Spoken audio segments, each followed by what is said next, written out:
Now, the Australian Indigenous Education Foundation is trying to raise $100 million. It wants to fund scholarships for thousands of Indigenous students, and it's appealing to the government and corporate institutions for help. Andrew Penfold is the Foundation's CEO, and he joins us now from Sydney. Andrew Penfold, good morning and thanks for joining us. Good morning, thanks for having me. Part of the, not only the rhetoric, but the policy reality of the closing the gap policy, of trying to make sure that Indigenous Australians get access to every advantage that the rest of the country does, is particularly focused on Indigenous education. Do you still see something that it's so particularly missing that you need to raise funds yourselves? Oh, absolutely. The completion of Year 12 is one of the key factors in the Closing the Gap strategy, so it's a really important national agenda.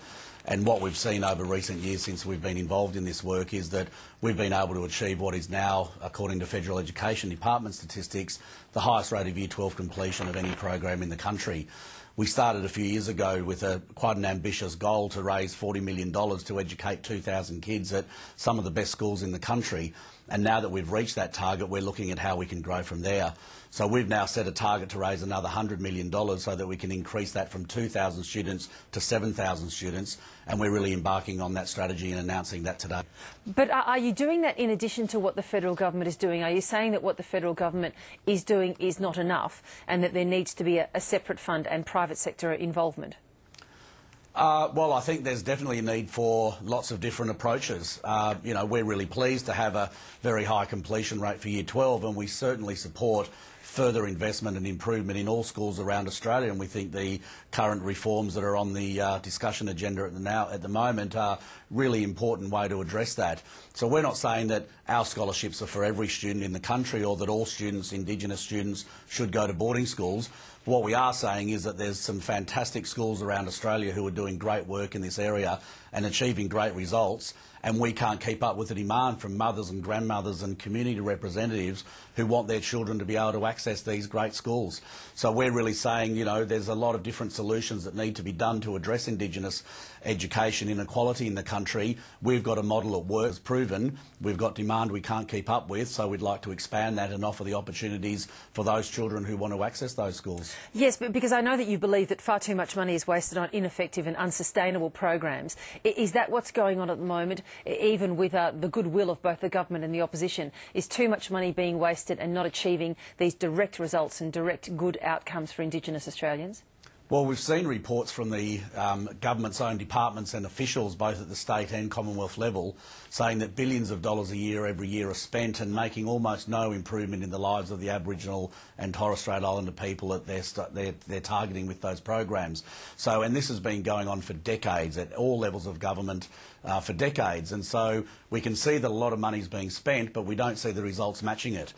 What we're doing is contrasting that and saying if you actually work in close collaboration and partnership with the private sector and the government, working hand in hand, then we can achieve great things together. So we're able to leverage into the resources and expertise and financial capacity of the private sector to bring the education and careers mixed together into the same program.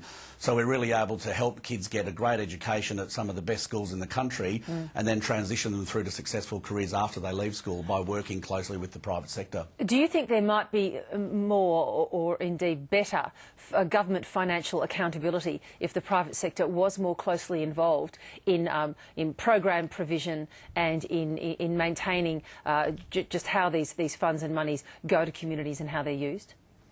Well, a couple of things. I think there's certainly an increased focus these days on transparency and accountability for investment, both private investment and also public investment.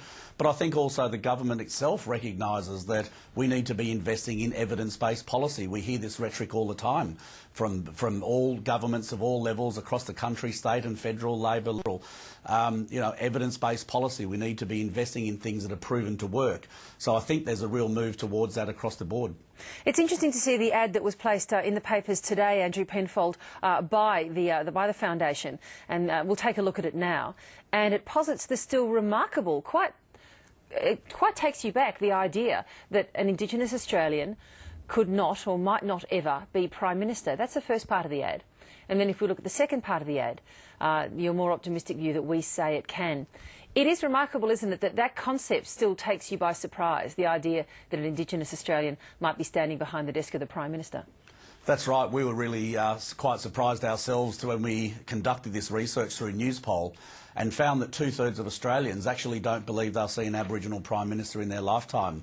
Well, that's a perception that's out there. We know that the people throughout Australia know that education is the key to overcoming disadvantage. We know that people think billions of dollars are wasted and there's very little outcomes. And so we're now challenging that perception and say we can have an Aboriginal Prime Minister. So this campaign is about hope and aspiration and the positive aspects of showing what you can achieve when you get a great quality education. And we've got plenty of examples of students who have been through schools, got great education, successful transition into the career. So this campaign is really to highlight and to challenge that perception that's out there.